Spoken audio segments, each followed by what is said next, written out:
Right now, what Madison Police Chief Mike Koval is calling encouraging about new drug statistics for the city of Madison. And another step of the Verona Road project is completed as another one begins. We'll get an update on where the project stands straight ahead.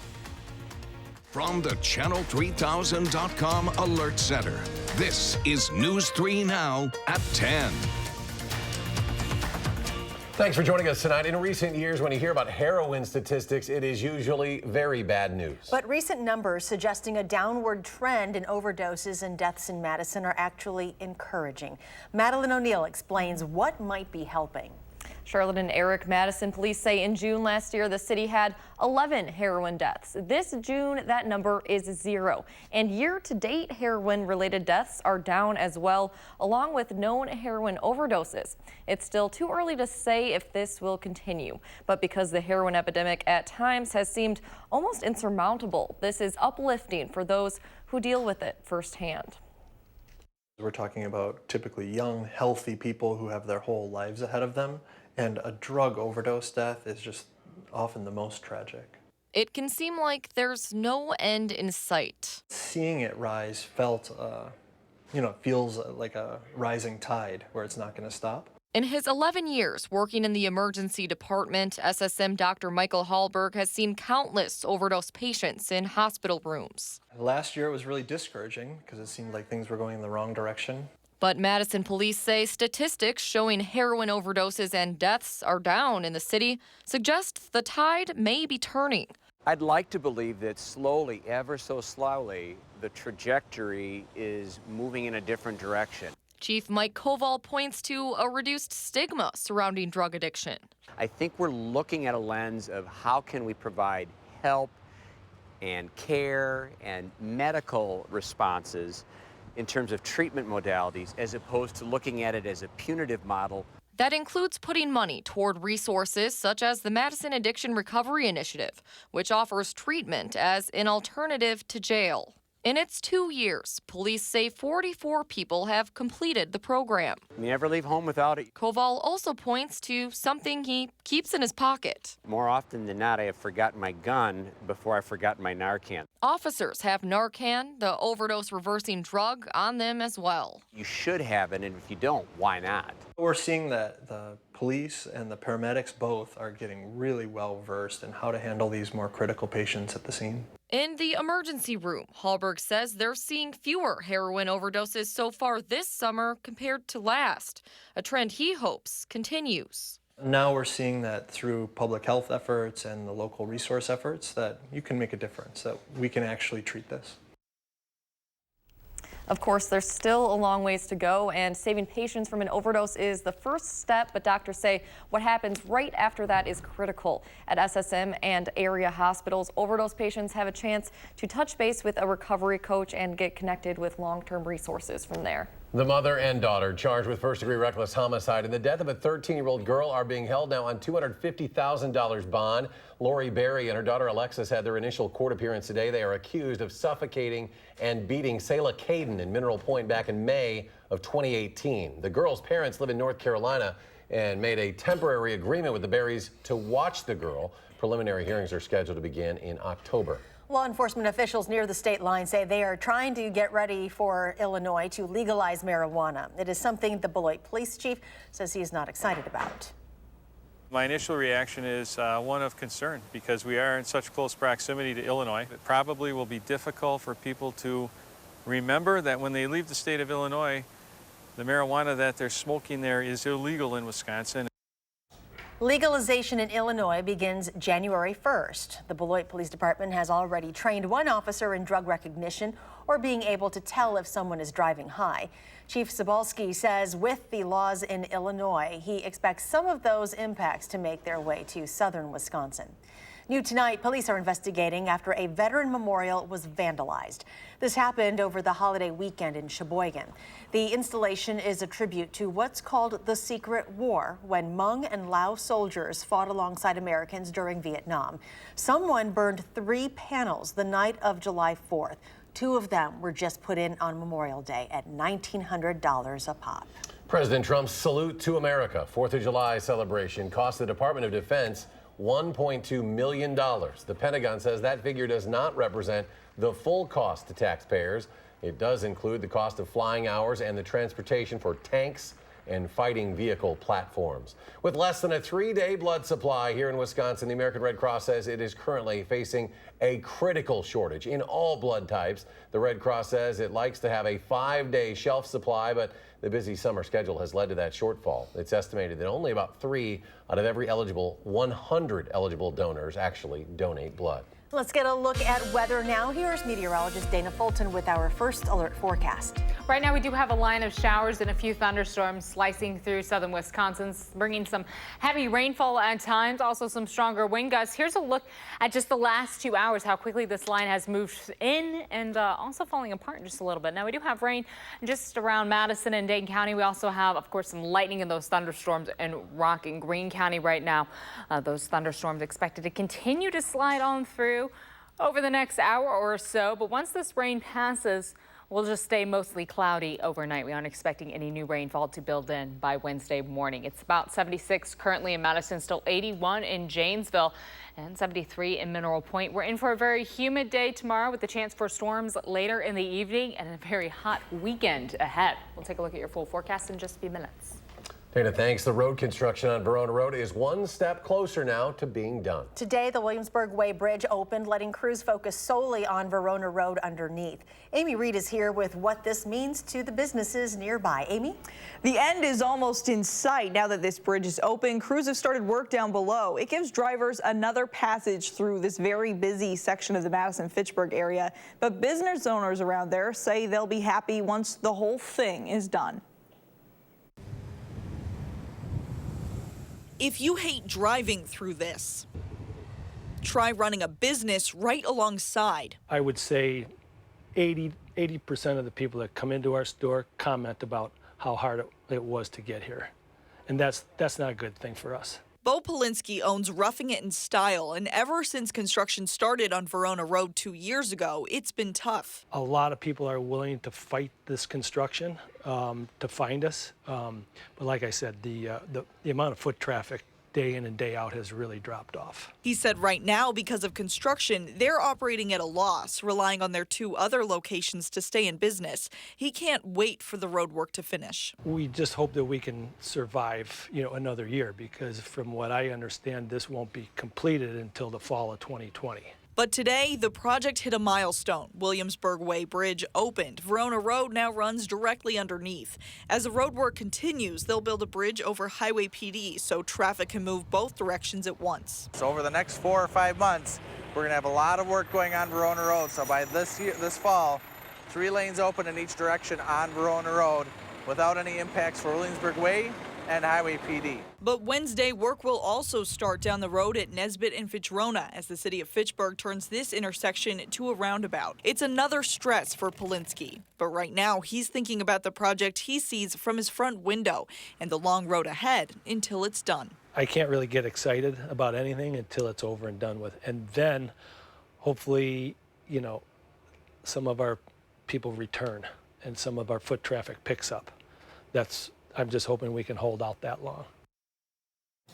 Polinsky said he thinks the city and county are doing plenty to try and promote businesses right there. He's just waiting out the construction and the timeline there. Verona Road should be done this fall. Next year, DOT will move on to the Highway PD improvements. Amy Reed live tonight. Amy, thank you. And in Middleton, the construction on University Avenue will be wrapping up a little later than predicted. The city says the wet weather pushed that project back. Construction between Park and Cayuga Streets originally was scheduled to be completed the start of July, but now is expected to finish up sometime next week. And after more than 60 years, the Brown County Arena just outside Lambeau Field is coming down. This is a project that has been in the works now for several years. Shopco Hall, it's already gone. The old Packers Hall of Fame isn't far behind. They'll all be replaced by a new $93 million Brown County Expo Center. A groundbreaking ceremony is next week, and the official opening is expected in early 2021. If you are planning to drive on the interstate tomorrow, watch your speed. The Wisconsin Department of Transportation says the State Patrol will be conducting aerial speed enforcement in Dane County. In a previous mission late last month, nearly 30 people were stopped for speeding.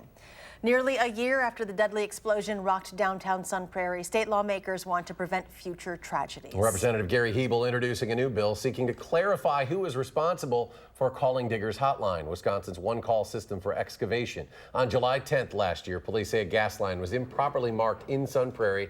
Subcontractor VC Tech hit the gas main while installing a fiber optic line for Verizon, which led to that explosion. The company that marked the utility lines, USIC Locating Service, filed a complaint with the state against VC Tech, arguing they failed to call Diggers Hotline when they should have. Multiple companies involved in the incident are pointing blame at each other. Hebel says he hopes his legislation clears up any confusion. In other words, if I go to the contractor has had Diggers Hotline mark the lines, and I rely on the contractor or another subcontractor, that is not enough. I need to have direct contact with Diggers Hotline to make sure that there is no issue with regards to the marking of those lines. And that's what happened in Sun Prairie. Hebel's bipartisan bill is backed by a number of utility companies as well, including Charter Communications and Alliant Energy. It is still circulating for co-sponsors and then will formally be introduced. And tomorrow, on the one-year anniversary of the explosion, we'll be spending the entire day on how the Sun Prairie community has grown stronger. That includes what's next for downtown, the recovery process for the community and first responders, and how Fire Captain Corey Barr is being remembered. It starts tomorrow on News 3 Now this morning at 4:30. Still ahead tonight, the end of an era. The final Volkswagen Beetle set to roll off the assembly line this week. Plus, ongoing challenges why Wisconsin continues to struggle with a fast food worker shortage.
Welcome back. Fast food restaurants across the country are working to fill thousands of vacant positions. And some of them are even closing due to worker shortages. This summer alone, the owner of 16 McDonald's locations in Milwaukee, Racine, and Kenosha County says he plans on hiring 700 more workers, But the Wisconsin Restaurant Association says the worker shortage affects all restaurants, not just fast food. Economics experts say it's because younger workers are finding more lucrative opportunities. Record low unemployment rates don't help either. Take an example from an internet-based company like Amazon, right? They pay better, they attract young workers, or think about something standard like Starbucks, right? The opportunities that they offer to younger employees for promotion and being retained are significantly different than what you could expect in a regular fast food restaurant. Now, experts say the challenge isn't just hiring workers, it is also keeping them. Labor statistics show in 2016, restaurant turnover rates were above 70%, while now it is at 150%. Boeing sales are plummeting. Today, the company reported making only 13 commercial jet sales last quarter. To put that in perspective, last year in the second quarter, Boeing had nearly 300 sales. The company has taken a huge hit since its best-selling jet, the 737 MAX, was grounded in March after a pair of deadly crashes. It is the end of the road for the Volkswagen Beetle. After roughly 7 decades of production, the last bugs that VW will produce are set to roll off the assembly line in Puebla, Mexico tomorrow. The company will celebrate the Beetle's discontinuation with a ceremony at the factory. The freed up factory space will be used to produce a new compact SUV intended for the North American market. Ford Motor Company is recalling nearly 60,000 Focus cars in North America to fix a powertrain software issue that could cause a deformed fuel tank. The automaker said it was not aware of any injuries or crashes associated with the defect. The issue affects certain 2012 and 2017 models, as well as 2013 and 2014 Focus ST models. A major music festival coming to Wisconsin to help out family farms. The annual Farm Aid Festival coming to Alpine Valley in Walworth County. It'll be Saturday, September 21st. The festival organized by some of the biggest names in music: Willie Nelson, Neil Young, John Mellencamp, and Dave Matthews. Farm Aid organizers are focusing on Wisconsin this year after the state lost nearly 700 dairy farms last year alone. Tickets for the festival will go on sale on Friday. Meteorologist Dana Fulton joins us now with a look at our forecast. It's a little warm and a little humid for the next few days. And right now, of course, we're talking about some showers sliding through Dane County, Rock and Greene County. Also seeing a little lightning, so some thunderstorms down there. Today, we did hit a high of 86 degrees. Warm, some sunshine, hazy sunshine with the smoke coming down from those Canadian wildfires. Overnight low early today at about 57. We won't be falling nearly as low tonight just because our skies currently are mostly cloudy. But again, that line of showers is really dying down as it shifted east in the last several hours, passing into Dane County now. We're going to continue to watch those showers clear out of here. The skies stay pretty cloudy overnight, but the rain not going to build back in for us by early Wednesday morning. Again, those showers right now with some lightning, so some thunderstorms there in Rock and Greene County. Just exiting Monroe, Janesville, you'll be seeing some rain coming through. In about 20 minutes, those showers will really start to pick up. And there's some heavy rain associated with that. We aren't seeing a lot of accumulation because these storms are sliding through pretty quickly. But if you're right under the heaviest rainfall, you could see about a ½ inch to 3/4 of an inch. This is all associated with an area of low pressure, still a little off to the west. This line of storms coming through tonight, it's going to give us a bit of a break heading into Wednesday morning, but by Wednesday afternoon and evening, the storms might pick back up again, thanks to how hot it's going to be later on tomorrow. And of course, that little bit of moisture when it's that warm outside just helps fuel our thunderstorm chances. 76 right now in Madison, 75 in Dubuque, and about 77 in La Crosse. So no big temperature divide for us currently.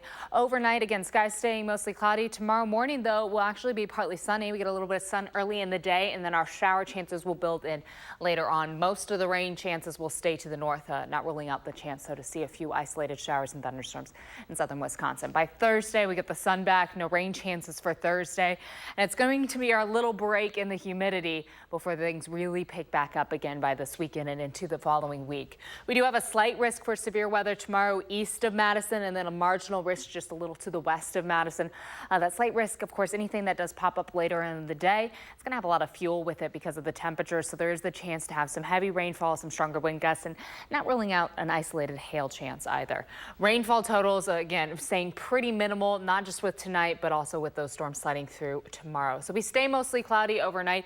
Our temperatures will fall into the upper 60s for our overnight lows, so a little warmer than where we're at this morning. In the afternoon, there's that chance starting to see a few isolated thunderstorms pop up. Not a great chance for us, but we'll be watching it later in the day. And then for Thursday, of course, we get the sunshine back and a little bit of a break in the humidity. Overnight, we do still have the chance for these showers and thunderstorms that are passing on through. In the morning, we'll be in the upper 60s, and then in the afternoon, back to the mid 80s.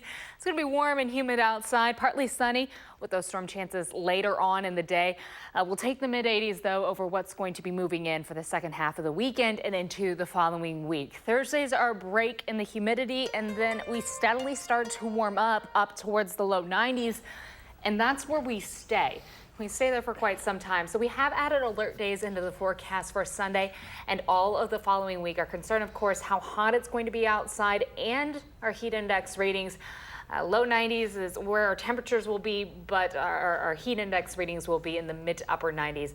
Some days even crossing that triple-digit threshold. Not ideal at all.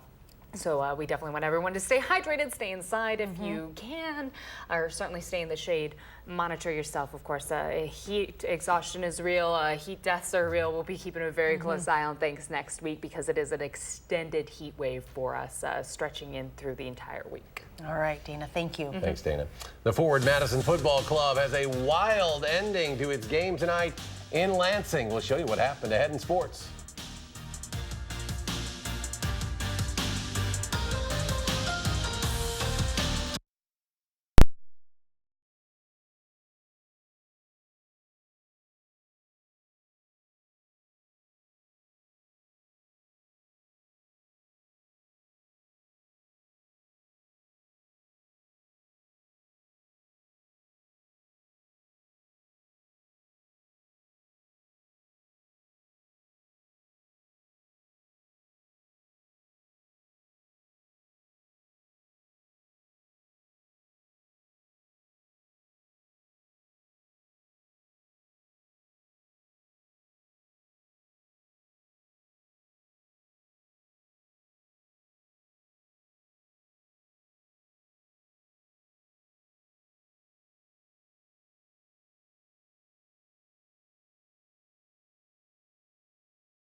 The Major League Baseball All-Star Games in Cleveland tonight. 5 Milwaukee Brewers on the National League roster, although reliever Josh Hader wasn't going to play. But Yasmani Grandal, Mike Moustakas, Brandon Woodruff, and Christian Yelich all available for the National League.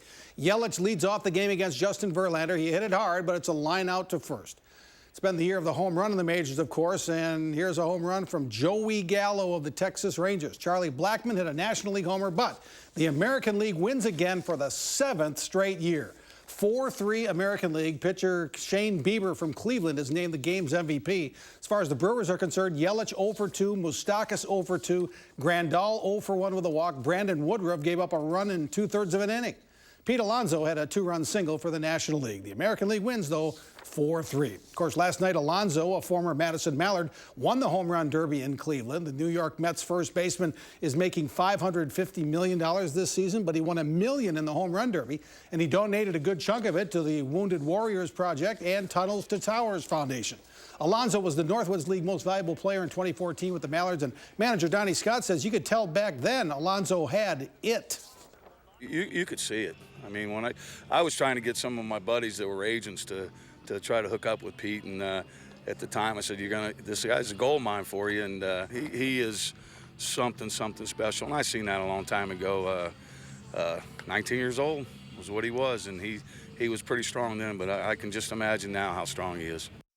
Of course, the Mets are a lousy team, but Alonso has been their brightest star. He's only the 3rd rookie to hit 30 homers before the All-Star break, joining Mark McGwire and Aaron Judge. For the Mallards in 2014, Alonso hit .354 with 18 homers and thus the MVP award. His Mallards manager had to take special precautions coaching third base that year. He's the only guy that ever scared me when I was coaching third base. And if you ever see the umpires down the line, they're right at the corner of the infield and the outfield. That's where I stand when Pete was hitting. So, I seen that coming along. It was special coming off his bat, and you've seen it last night.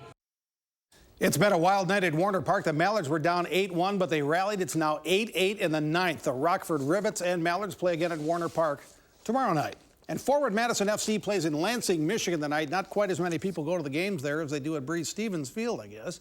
Well, it's an unbelievable game. The Flamingos are down 1, but who else would make a big play for forward Wisconsin? Yep, Don Smart. The midseason MVP scores to make it 1-1 at half. Now, Lansing has a 2-1 lead in extra time. In fact, time is almost out when J.C. Banks bangs home that rebound and ties it 2-2, less than a minute left in extra time. But can you believe it? Lansing pushes it ahead, and it's Alex Bruce punching it in, and the Lansing Ignite deal a big blow to the Flamingos' playoff position, winning tonight 3-2. And we'll be right back.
So right now we do have some rain moving through Dane and Rock and Greene counties. Those showers are going to continue to slide east, and then we'll be dry tomorrow morning, but we have the chance for showers and thunderstorms in the afternoon. Hot and humid tomorrow. A bit of a break in the heat Thursday and Friday before the heat returns with a vengeance heading into the second half of the weekend and next week. All right, Dana, thanks. And thank you for joining us for News 3 Now at 10. Do something good, and we'll see you back here tomorrow.